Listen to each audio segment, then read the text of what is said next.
ورحمۃ اللہ وبرکاتہ۔ بسم اللہ الرحمن الرحیم۔ نحمده ونصلي على رسوله الكريم، اما بعد، قال الله تعالى في كتابه المجيد: اعوذ بالله من الشیطان الرجیم، بسم الله الرحمن الرحیم۔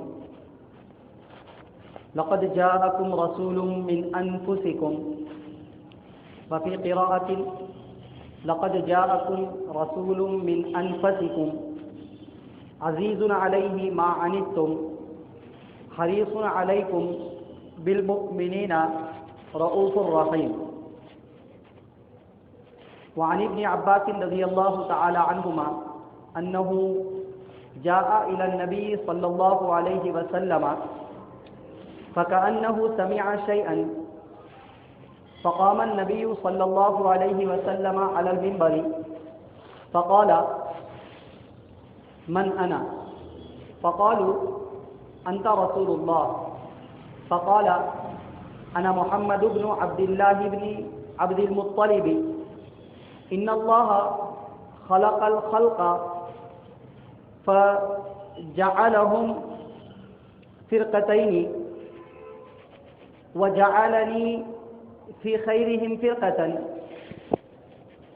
ثم جعلهم قبيلتين، وجعلني في خيرهم قبيلة، ثم جعلهم بيوتا، وجعلني في خيرهم بيتا، فأنا خيرهم نفسا وخيرهم بيتا۔ رواه الترمذي أو كما قال عليه الصلاة والسلام۔ اللهم صل على سيدنا ومولانا محمد وعلى آل سيدنا ومولانا محمد وبارك وسلم۔ اللهم صل على سيدنا ومولانا محمد وعلى آل سيدنا ومولانا محمد وبارك وسلم۔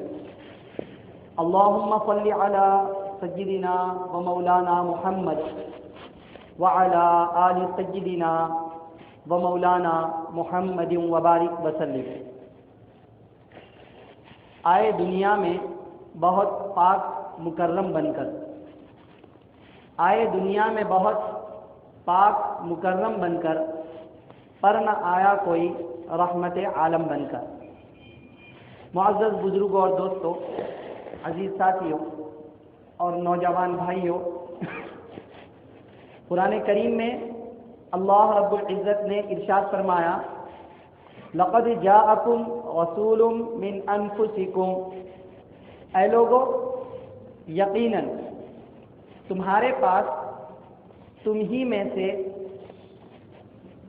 تم میں پاکیزہ، مقدس اور بہتر لوگوں میں سے ایک رسول آئے ہیں۔ عزیز علیہ ما عنتم، تمہاری سرکشی کرنا، تمہارا بات نہ ماننا، تمہارا انکار کرنا، یہ ان کو بہت بھاری اور گراں گزرتا ہے۔ حریص علیکم، وہ تمہارے ایمان کے بارے میں، تمہاری جنت کی فکر کے بارے میں، تمہیں جہنم سے بچانے کی فکر کے بارے میں بڑے لالچی ہیں۔ وہ اس بات کی بڑی فکر رکھتے ہیں، بڑی لالچ کرتے ہیں کہ تم جنت میں جانے والے بنو اور جہنم سے محفوظ رہنے والے بنو۔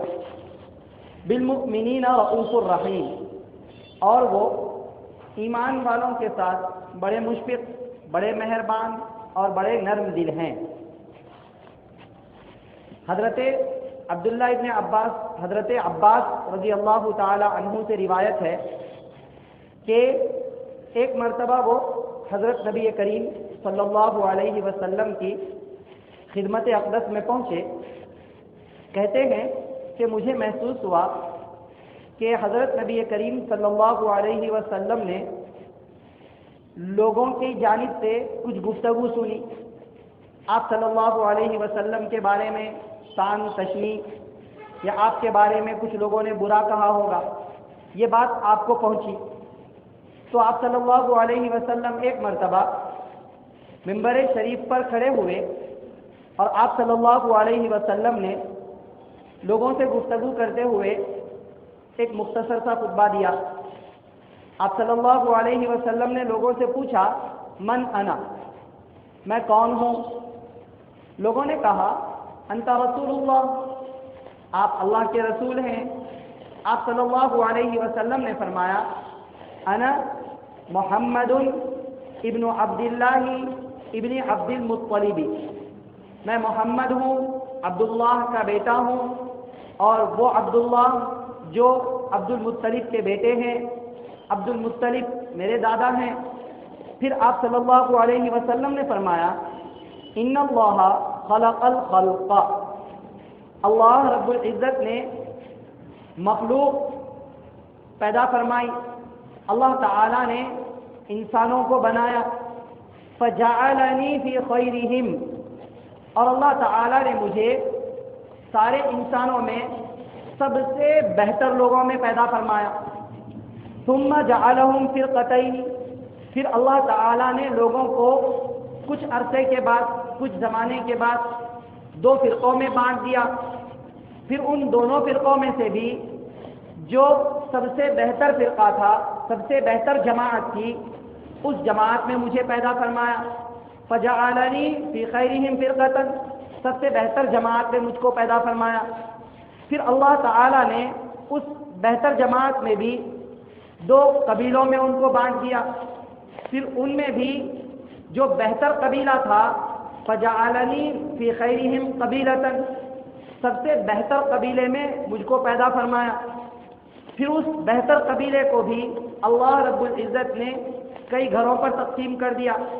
فجعلنی فی خیرہم بیتا، اور مجھے اس قبیلے میں، اس بہتر قبیلے میں سب سے بہتر جو گھر تھا اس گھر میں مجھ کو پیدا فرمایا۔ پھر آپ صلی اللہ علیہ وسلم نے ارشاد فرمایا چنانچہ انا خیرہم، میں لوگوں میں سب سے بہتر ہوں، نفساً ذات کے اعتبار سے، وخیرہم بیتاً اور گھرانے کے اعتبار سے۔ اللہ تعالی نے مجھے ذات اور صفات کے اعتبار سے، گھرانے اور پرورش کے اعتبار سے سب سے بہتر لوگوں میں پیدا فرمایا، چنانچہ میں سب سے بہتر مخلوق میں پیدا کیا گیا ہوں، چنانچہ میں سب سے بہتر جماعت میں پیدا کیا گیا ہوں، چنانچہ میں سب سے بہتر قبیلے میں پیدا کیا گیا ہوں، چنانچہ میں سب سے بہتر گھر میں پیدا کیا گیا ہوں، چنانچہ مجھے سب سے بہتر پیدا کیا گیا ہے۔ لوگوں نے جو باتیں کہی تھی آپ صلی اللہ علیہ وسلم نے اس کا جواب لوگوں کو دیا۔ قرآن کریم کی یہ جو آیت پڑھی گئی اور حضرت نبی کریم صلی اللہ علیہ وسلم کا یہ جو ارشاد نقل کیا گیا، اس میں ہمیں دو باتیں پتہ چلی۔ ایک، ہمارے اور آپ کے نبی آقا نامدار تاجدار مدینہ حضرت محمد مصطفیٰ صلی اللہ علیہ وسلم کی پیدائش مبارک، آپ کی ولادت باسعادت، آپ کا دنیا میں تشریف لانا، آپ کا دنیا میں ظاہر ہونا، آپ کی نبوت، آپ کی رسالت کا لوگوں کو دیا جانا۔ دوسری بات، آپ صلی اللہ علیہ وسلم کا خیر امت ہونا، آپ صلی اللہ علیہ وسلم کے گھر کا سب سے بہتر گھر ہونا، آپ صلی اللہ علیہ وسلم کے قبیلے و خاندان کا سب سے بہتر قبیلہ اور سب سے بہتر خاندان کا ہونا۔ یہ دو باتیں بنیادی طور پر پتہ چلی ہیں۔ چنانچہ قرآن کریم کی جو آیت پڑھی گئی ہے اس آیت میں خود ان دونوں باتوں کا ذکر ہے۔ جو آیت پڑھی گئی ہے اس کی الگ الگ قراتیں ہیں۔ دیکھیں، ابتدا میں جو قرآن نازل ہوا نا، انزل القرآن علی سبعۃ احرف، قرآن 7 طریقوں پہ نازل ہوا بنیادی اعتبار سے، الگ الگ قراتیں ہیں اس کی۔ موٹی سی مثال میں آپ کو دوں، سورہ والضحیٰ جو پڑھا جاتا ہے اس کو کئی طریقوں سے پڑھا جا سکتا ہے۔ والضحیٰ نارمل ہم پڑھتے ہیں، ایسے ہی یہی پڑھتے ہیں، یہی سیکھتے ہیں۔ یہ خاص قرات ہے جو امام حفص عن عاصم ایک خاص طریقے سے ہم تک حضور صلی اللہ علیہ وسلم کی پہنچی ہے۔ اس کے علاوہ اور بھی قراتیں ہیں، اور بھی طریقے سے اس کو پڑھا گیا ہے۔ مثلا والضحیٰ کو والضحی والضحى کو والضحى واللیل اذا سجے اس طریقے سے بھی پڑھا گیا ہے. حالانکہ وہ سورہ ہم جو پڑھتے ہیں والضحى واللیل اذا سجا اس طریقے سے. تو قراتوں کا اختلاف ہے. تو بعض قرات میں کچھ، بعض قرات میں کچھ ہے. تو اگر قراتوں کا اختلاف ہو، اس کو باضابطہ ایک اصطلاح دی گئی ہے قرات سبعہ.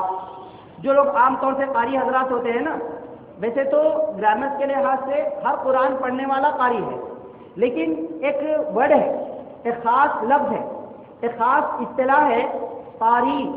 عام طور سے ان لوگوں کو کہا جاتا ہے جو قاری کا کورس کرتے ہیں اور جو قرات پڑھنے کو ایک خاص طرز پر، ایک خاص انداز پر پڑھتے ہیں. تو قراء حضرات کے نزدیک قرات سبعہ کے نام سے باضابطہ تقریباً ساری قراتیں پڑھائی جاتی ہیں الگ الگ طریقے سے. تو وہ ساری قراتیں صحیح ہیں.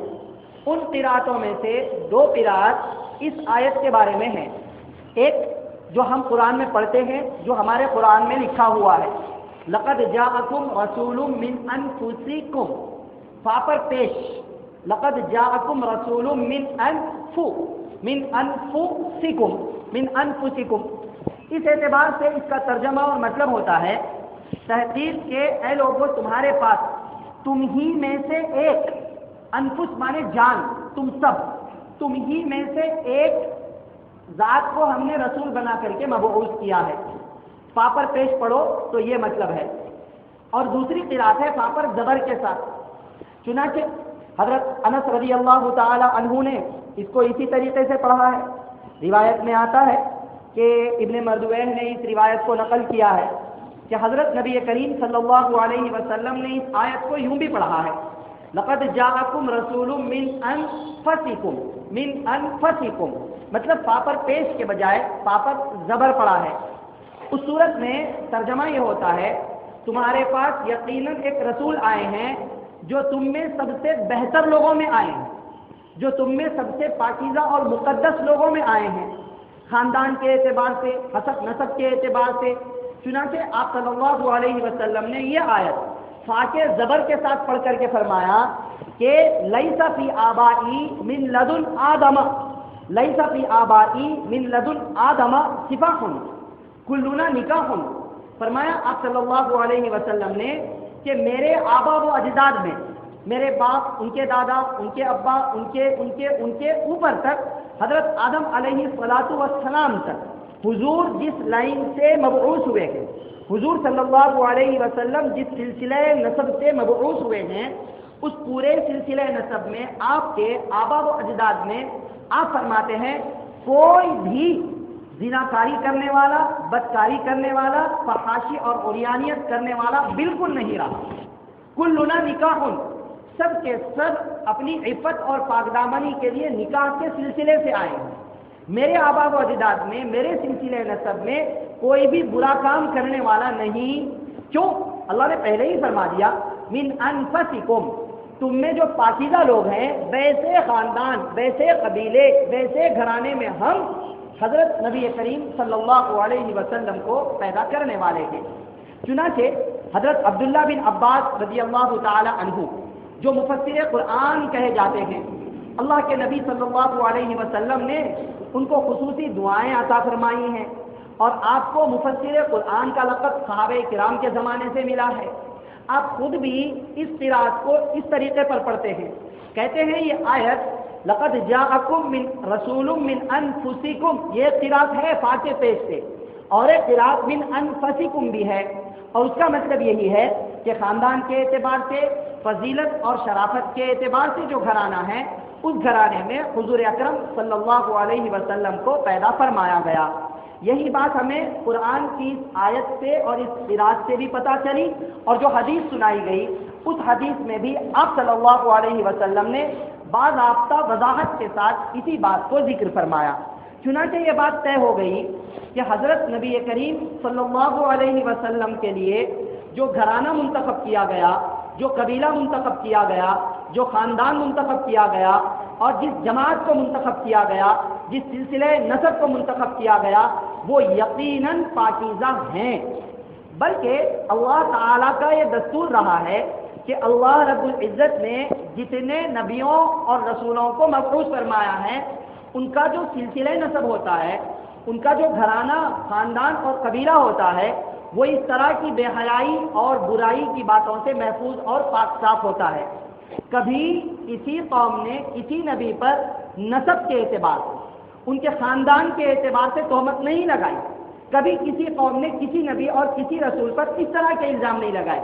بہت سارے الزامات لگائے، طرح طرح کی باتیں کہی گئی، لیکن ان کے خاندان پر خاندانی شرافت کے بارے میں، خاندانی شرافت کے بارے میں کبھی انگلی نہیں اٹھائی گئی۔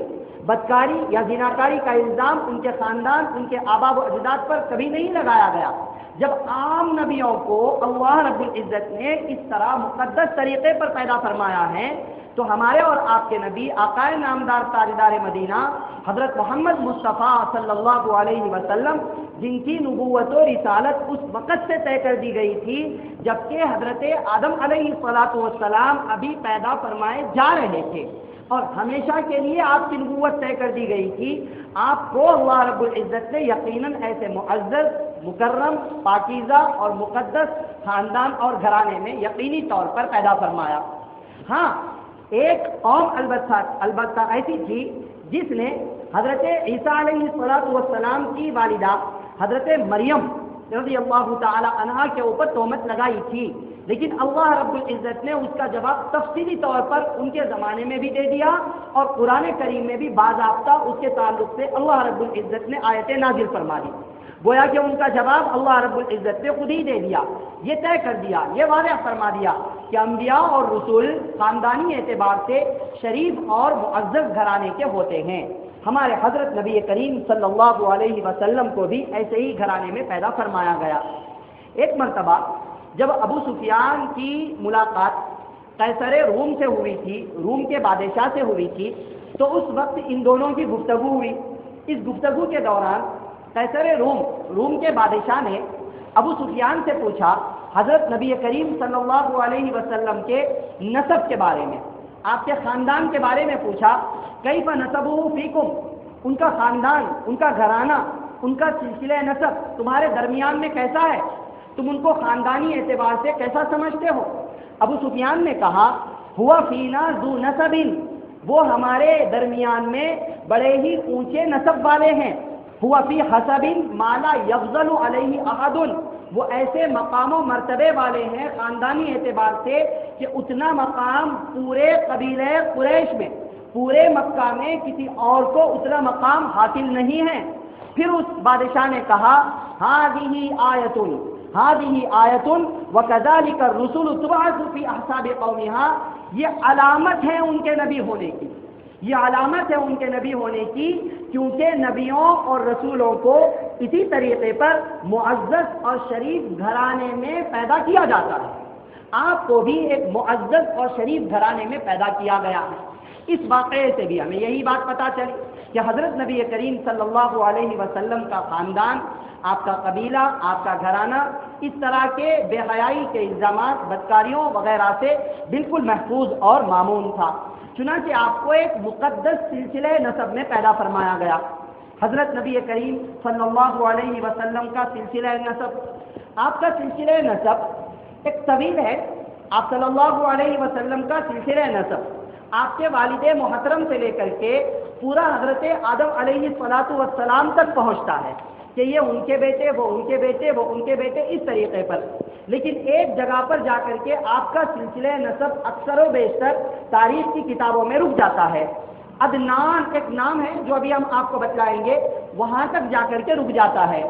اس کے بعد سے لے کر حضرت ابراہیم علیہ السلام تک، پھر وہاں سے لے کر حضرت آدم علیہ السلام تک آپ کا جو سلسلہ ہے وہ بھی بعض کتابوں میں لکھا ہوا ہے، لیکن عدنان تک جو سلسلہ نسب ہے وہ بالکل صحیح ہے، ساری کتابوں کے اندر صحیح طریقے پر محفوظ ہے، اس میں ایک بھی نام کے اندر کوئی بھی کلام نہیں کیا گیا ہے۔ تقریباً سارے مورخین، سارے سیرت نگاروں نے آپ صلی اللہ علیہ وسلم کا یہاں تک کا سلسلہ نسب ایسے ہی ذکر کیا ہے۔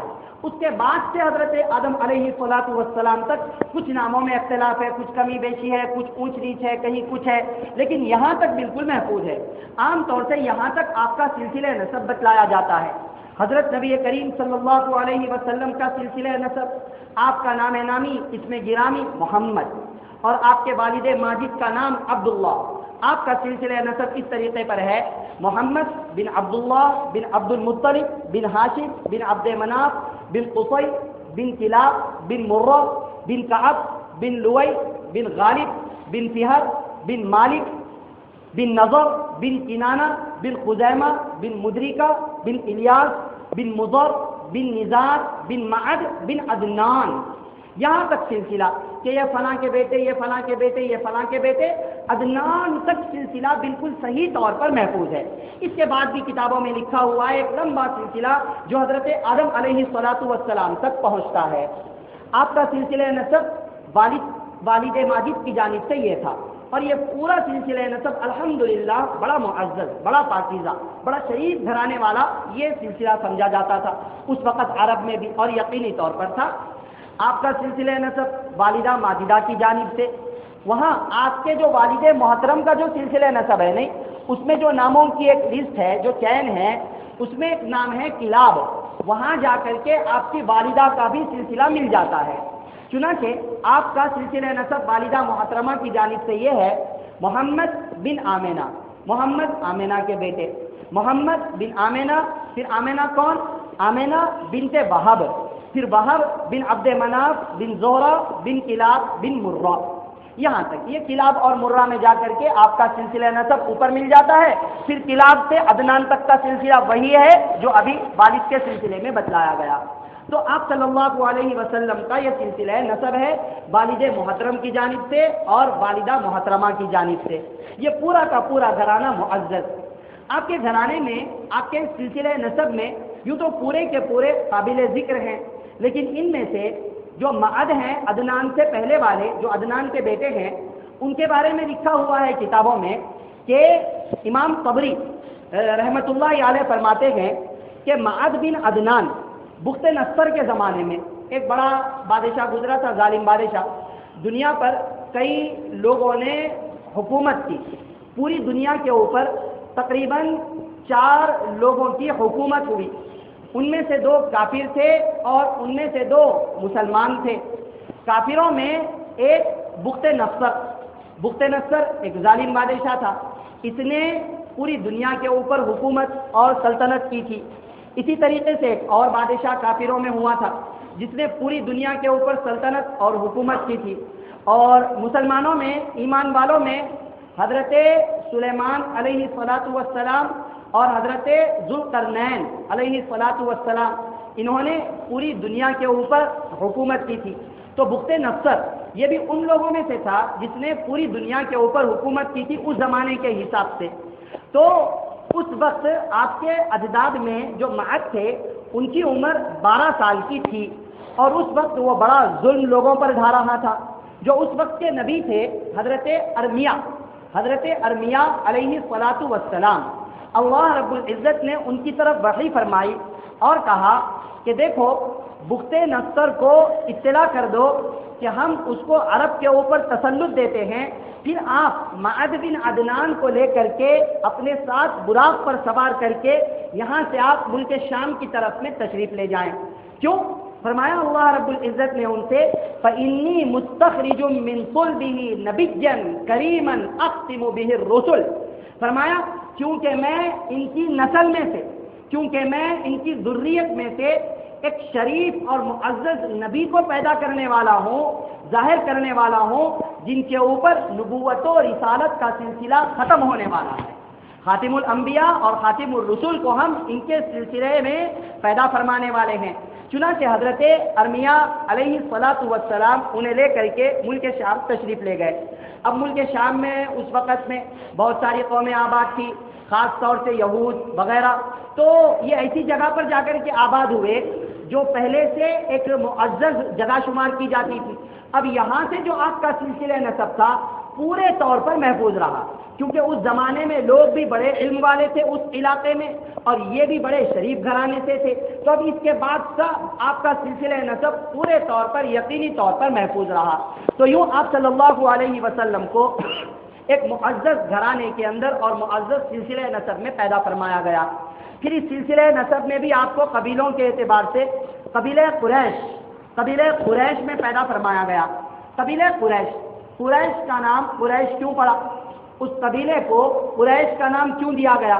کہتے ہیں کہ قریش ایک بحری جانور کا نام ہے، سمندری جانور کا نام ہے، جو اپنی طاقت، جو اپنی قوت کے ذریعے سے سارے جانوروں کے اوپر غالب آ جایا کرتا تھا۔ تو اس کی طاقت، اس کی قوت جسمانی اعتبار سے، ظاہری اعتبار سے سب سے زیادہ تھی، اور وہ سب کے اوپر غلبہ حاصل کر لیا کرتا تھا۔ اللہ رب العزت نے حضرت نبی کریم صلی اللہ علیہ وسلم کے خاندان قبیلہ قریش کو اللہ رب العزت نے بڑا مقام عطا کیا تھا۔ وہ اپنی فصاحت و بلاغت کے ذریعے، وہ اپنے حسب نسب کے ذریعے سے، وہ اپنی شجاعت و بہادری کے ذریعے سے، وہ اپنے سخاوت و ایثار کے ذریعے سے سارے لوگوں کے دلوں پر غلبہ حاصل کیے ہوئے تھے۔ ان لوگوں کے دلوں کے اوپر انہوں نے گویا کہ فتح حاصل کی ہوئی تھی، تو ان کا نام پڑ گیا، اس قبیلے کا نام پڑ گیا قریش۔ جس طریقے سے وہ جو بحری جانور تھا اپنی طاقت کی وجہ سے سب پر غالب تھا، قریش بھی سب پر غالب ہے۔ یہ اور بات ہے کہ وہ ظلم اور بربریت میں غالب تھا، لیکن یہ حسب نسب میں، شرافت میں، ایثار اور ہمدردی میں، سخاوت میں، عزت میں، کرامت میں اور فضیلت کے اندر طاقت و بہادری اور شجاعت میں یہ سب کے اوپر غالب تھے۔ تو یوں آپ کے قبیلے کو نام قریش دے دیا گیا۔ یہ وجہ تسمیہ قریش کو قریش کہنے کی بہت ساری کتابوں کے اندر لکھی ہوئی ہے۔ بہرحال اللہ رب العزت نے آپ کے لیے قبیلہ قریش کو منتخب فرمایا۔ اس میں بھی اللہ رب العزت نے بنو ہاشم کو منتخب فرمایا۔ اب اس میں اللہ رب العزت نے حضرت عبد المطلب کو منتخب فرمایا۔ پھر حضرت عبد المطلب کے بیٹوں میں بھی حضرت عبداللہ کو منتخب فرمایا۔ حضرت عبد المطلب کے کئی بیٹے تھے، ان میں ایک بیٹے کا نام عبداللہ تھا۔ دیکھو اللہ رب العزت کیا دستور اور کیا سلسلہ بناتے ہیں۔ آپ صلی اللہ علیہ وسلم کے لیے جن کو منتخب کیا گیا ان کا نام ہے عبداللہ، اور اللہ کے نبی صلی اللہ علیہ وسلم نے ارشاد فرمایا اللہ تعالی کے نزدیک ناموں میں سب سے زیادہ پسندیدہ اور سب سے زیادہ محبوب نام دو ہیں، ایک عبداللہ اور دوسرا عبد الرحمن۔ تو آپ کے والد ماجد کا نام عبداللہ، نام ہی سے آپ کی فضیلت ظاہر ہو گئی کہ بہتر نام ان کا تھا عبداللہ، سب سے بہتر نام ناموں میں۔ کیوں یہ نام سب سے بہتر ہے؟ کیونکہ لفظ اللہ تعالیٰ کی ذات کا نام ہے۔ دوسرے اللہ کے جو بہت سارے نام ہیں نا، رحمان ہے، رحیم ہے اور غفار ہے، رزاق ہے، یہ اللہ کے صفات کو بتلاتے ہیں۔ رحمان مطلب رحم کرنے والے، اور رحیم مطلب رحمت اور شفقت کرنے والے، غفار مطلب گناہوں کو بخشنے والے۔ اس طریقے سے ایک ایک صفت ہے۔ یہ اللہ، لفظ اللہ جو نام ہے نا، اللہ رب العزت کی ذات کے لیے ہے، خاص اللہ رب العزت کی عبادت کی جاتی ہے، اس کے لیے یہ نام اللہ رب العزت۔ اللہ، لفظ اللہ کا نام پوری دنیا کے اندر صرف اللہ رب العزت کا ہے، اللہ کے علاوہ کسی اور کے لیے یہ نام آج تک نہیں رکھا گیا اور نہ ہی رکھا جا سکتا ہے۔ اگر کبھی کسی نے رکھ دیا تو وہاں مسلمان کھڑا ہوگا اور اس کا نام بدلوائے گا، جائز ہی نہیں ہے۔ عبداللہ ان کا نام تھا، تو اللہ کے نام کے ساتھ جڑا ہوا عبداللہ، اللہ کے بندے، یہ نام آپ کے والد ماجد کا تھا۔ تو نام ہی سے آپ کی فضیلت اور شرافت ظاہر ہو گئی۔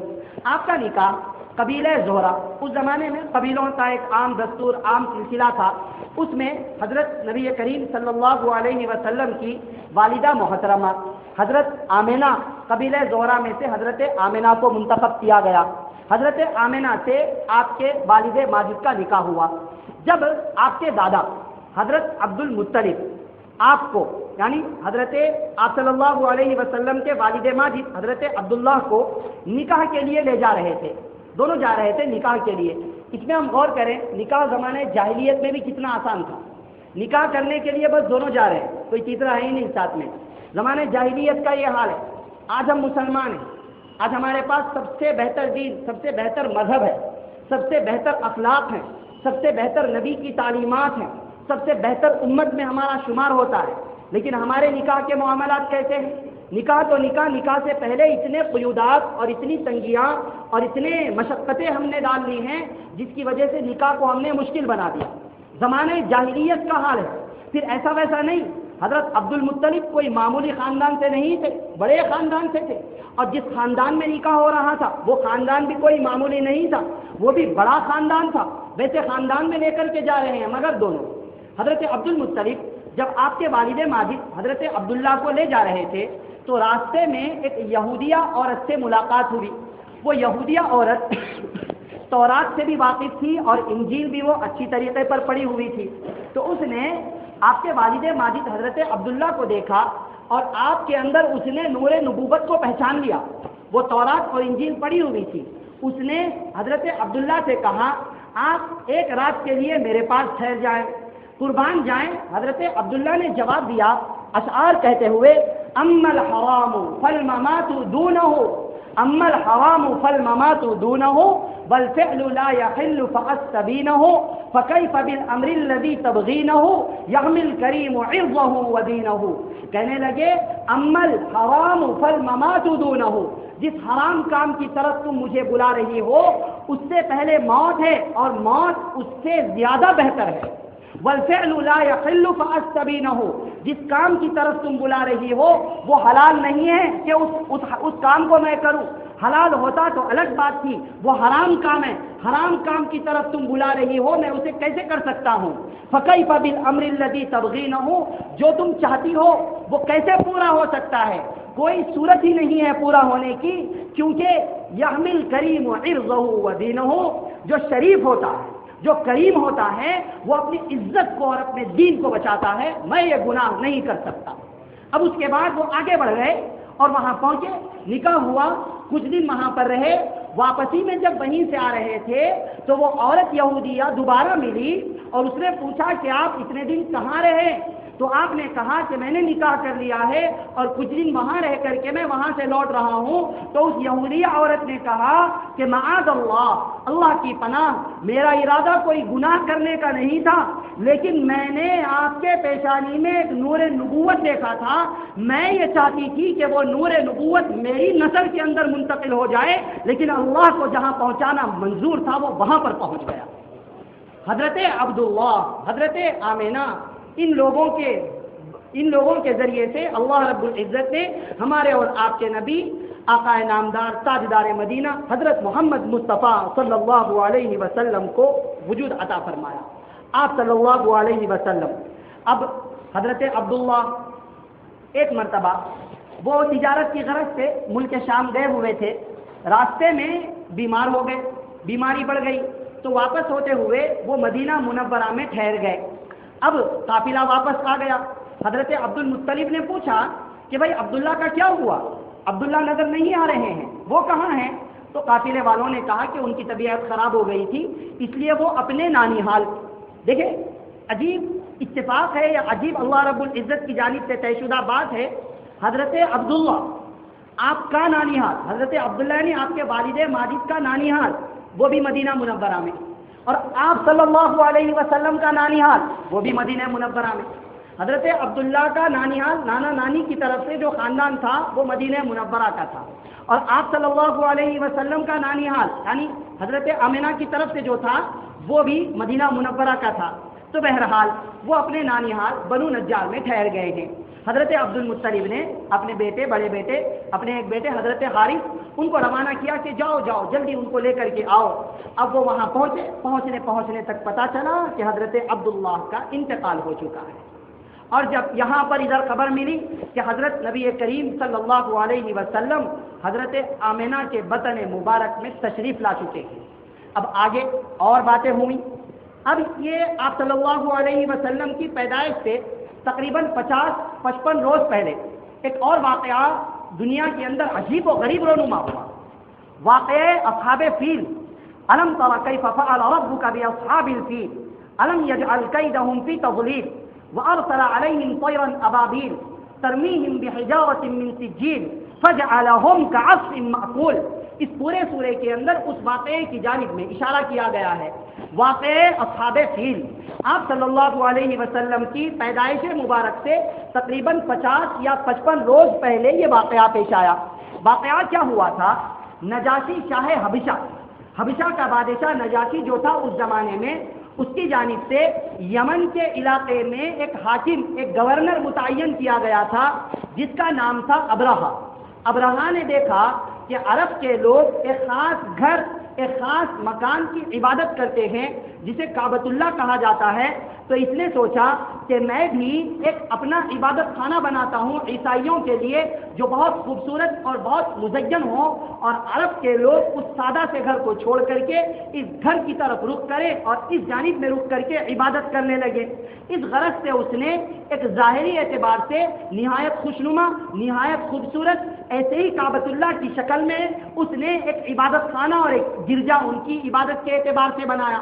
عرب کے قبیلے میں جب قبیلہ کنانہ کے لوگوں کو یہ پتا چلا تو قبیلہ کنانہ کا ایک عام شخص، ایک عام آدمی اس جگہ گیا اور وہاں جا کر کے ان کے عبادت خانے میں اس نے غلاظت، گندگی، پیخانہ وغیرہ کر دیا۔ اب اس کو بہت غصہ آیا، یوں توہین کی گئی ہمارے عبادت خانے کی۔ یا بعض روایات میں ہے کہ اس جگہ عبادت خانے سے کچھ دور عرب کے نوجوان آگ جلا رہے تھے، کچھ آگ اچھل کر کے اس جگہ پر چلی گئی اڑ کر کے، تو وہاں جانے کی وجہ سے ان کا عبادت خانہ جل گیا اور جل کر کے خاکستر ہو گیا۔ اب اس کو بڑا طیش آیا، بڑا غصہ آیا، بڑا جوش آیا کہ ہمارے عبادت خانے کو اس طریقے سے ذلیل کر دیا گیا ہے، اب میں مجھے ان لوگوں کے کعبے کو بھی ڈھا دوں گا۔ چنانچہ اس ارادے سے اس نے پورے فوج کو تیار کیا اور ساتھ میں فوج کے لیے ہاتھیوں کو بھی تیار کیا۔ ایک بڑا لشکر اس نے تیار کیا۔ اس لشکر میں زیادہ ہاتھی تھے، اسی لیے ان کو اصحاب فیل کہا جاتا ہے۔ اس واقعے کو واقعہ اصحاب فیل کہا جاتا ہے، ہاتھیوں والوں کا واقعہ۔ ہاتھیوں والوں کا واقعہ، ہاتھیوں پر سوار ہو کر کے آئے تھے۔ چنانچہ یہ ایک بڑا لشکر لے کر مکہ پر فوج کشی کے ارادے سے آیا۔ راستے میں عرب کے جس قبیلے نے اس سے مزاحمت کی تھی اور اس سے روکنے کی کوشش کی تھی، ان سب کو اس نے تحت کر دیا۔ ان سب کو اس بادشاہ نے اپنے لشکر کے ذریعے سے ختم کر دیا، نیست و نابود کر دیا۔ اب وہ مکہ میں داخل ہوا، وہاں اطراف میں جنگل میں مکہ والوں کے کچھ مویشی جانور چر رہے تھے، تو اس نے ان کے جانوروں کو اپنے قبضے میں کر لیا، اور اسی میں سے حضرت عبد المطلب کے تقریباً 200 اونٹ تھے، ان 200 اونٹوں کو بھی اس نے اپنے قبضے میں کر لیا۔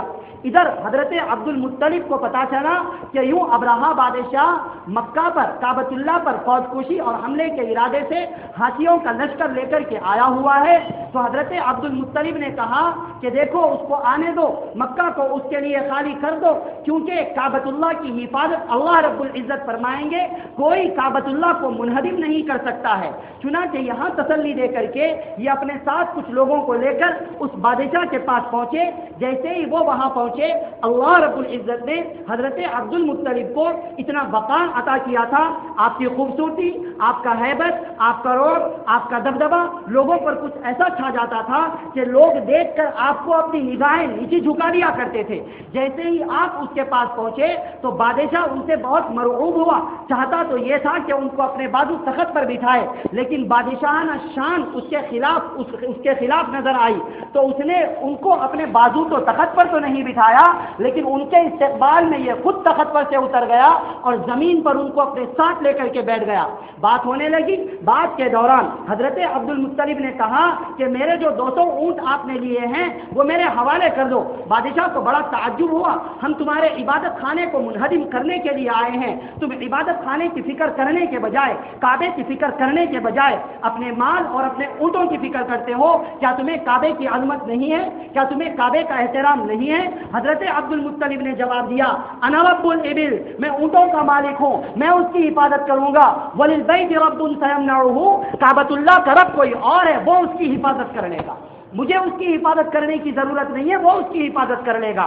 چنانچہ جب یہ گفتگو ہوئی تو ابرہہ بادشاہ نے ان کے اونٹ ان کے حوالے کر دیے۔ اس کے بعد حضرت عبد المطلب نے وہ 200 اونٹ پورے کے پورے کعبۃ اللہ کے نام نظر کر دیے اور لوگوں سے کہا مکہ کو خالی کر دو، حرم کو خالی کر دو اور تم یہاں سے چلو میرے ساتھ۔ لوگ کعبۃ اللہ کو پکڑ کر کے دعائیں کرنے لگے۔ حضرت عبد المطلب نے دعا کی اور دعا میں کہا، اللہم ان المرء یمنع رحلہ فامنع رحالک، اے اللہ لوگ اپنے سامان کی حفاظت کرتے ہیں، آپ اپنے گھر کی حفاظت کر لیجئے. وانظر علی آل الصلیب وعابدیہ اليوم آلک، آج آپ ان صلیبیوں سے اور صلیب کی عبادت کرنے والوں سے اپنے آل کی، اپنے بندوں کی حفاظت فرمائیے. لا یغلبن صلیبہم ومحالہم ابدا محالک، آج یہ صلیبی اور ان کا لشکر آپ کے لشکر اور آپ کی تدبیر اور آپ کے بندوں پر غالب نہ آنے پائے.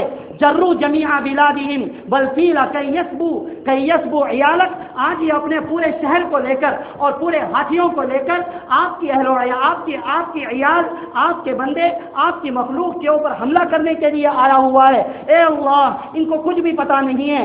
عمدوا حماک بکیدہم جہلا وما رقبوا جلالک، وہ آج اپنی تدبیروں اور اپنے نشے اور اپنی مستی میں چور آپ کے حرم کو توڑنے کے لیے اور اس کی عزت کو ختم کرنے کے لیے آئے ہیں، حالانکہ وہ آپ کے جلال، آپ کے روب، آپ کے دبدبے، آپ کے غیظ و غضب سے واقف نہیں. اے اللہ آپ حفاظت فرمائیے. یہ کہہ کر حضرت عبد المطلب اپنے ہمراہیوں کے ساتھ ایک پہاڑ پر چڑھ گئے. ابرہہ اپنے لشکر کے ساتھ کعبۃ اللہ پر حملہ کرنے کے لیے آگے بڑھا. یکایک آسمان میں چھوٹے چھوٹے پرندوں کے غول نظر آئے. ان پرندوں کی چونچ میں اور ان کے پنجوں کے اندر چھوٹی چھوٹی کنکریاں تھیں. غول نے اوپر سے کنکریوں کو پھینکا، وہ کنکریاں گولیوں کا کام کر گئی، سر پر گرتی اور نیچے سے نکل جاتی. اس طریقے سے آنن پانن دیکھتے ہی دیکھتے دفعاتن پورا کا پورا لشکر تباہ ہو گیا. یہ ابرہہ چیچک کی بیماری میں مبتلا ہو گیا. اس کے اعضا، اس کا بدن چھلنے لگا، اس کے اعضائے جسم گل کر سڑ کر گرنے لگے اور اسی حالت میں وہ بھی مر گیا. پھر اللہ رب العزت نے ایک سیلاب چلایا، اس سیلاب کے ساتھ ان سب کو اللہ رب العزت نے بہا دیا. یوں کعبۃ اللہ کی حفاظت فرمائی گئی. حضرت کعبۃ اللہ کی یہ حفاظت حضرت نبی کریم صلی اللہ علیہ وسلم کے آنے کا ایک اشارہ تھا. اصحاب فیل کو یوں چھوٹے چھوٹے پرندوں اور چھوٹی چھوٹی کنکریوں کے ذریعے سے نیست و نابود کر دینا، یہ حضرت نبی کریم صلی اللہ علیہ وسلم کی آمد کا ایک اشارہ تھا. پھر اس کے 50 یا 55 روز کے بعد حضرت نبی کریم صلی اللہ علیہ وسلم، ہمارے اور آپ کے نبی آقا نامدار تاجدار مدینہ حضرت محمد مصطفیٰ صلی اللہ علیہ وسلم دنیا میں تشریف لائے. کہنے والے نے کہا، آئے دنیا میں بہت پاک مکرم بن کر، آئے دنیا میں بہت پاک مکرم بن کر، پر نہ آیا کوئی رحمت عالم بن کر. فداہ آباؤنا و امہاتنا، قربان جائیں حضرت نبی کریم صلی اللہ علیہ وسلم پر ہمارے ماں باپ، ہماری جان و مال. آپ صلی اللہ علیہ وسلم تشریف لائے. اب آپ کی پیدائش کے وقت میں کیا ہوا، نبوت سے پہلے کے کچھ حالات، نبوت کے بعد کے کچھ حالات، یہ سلسلہ انشاءاللہ تعالی آگے آتا رہے گا. اللہ تعالی ہم تمام کو اس طرح کی سیرت کے واقعات سے سبق لینے کی توفیق نصیب فرمائے اور یہ یقین نصیب فرمائے کہ اللہ رب العزت ہمیشہ حمایت کرنے والے، ہمیشہ حفاظت کرنے والے ہیں. ہم دین کی حفاظت کریں، ہم اپنے ایمان کی حفاظت کریں، اللہ رب العزت ہم سب کی حفاظت فرمائیں گے انشاءاللہ تعالی. اللہ ہم سب کو عمل کی توفیق نصیب فرمائے. آمین. وآخر دعوانا ان الحمد للہ رب العالمین.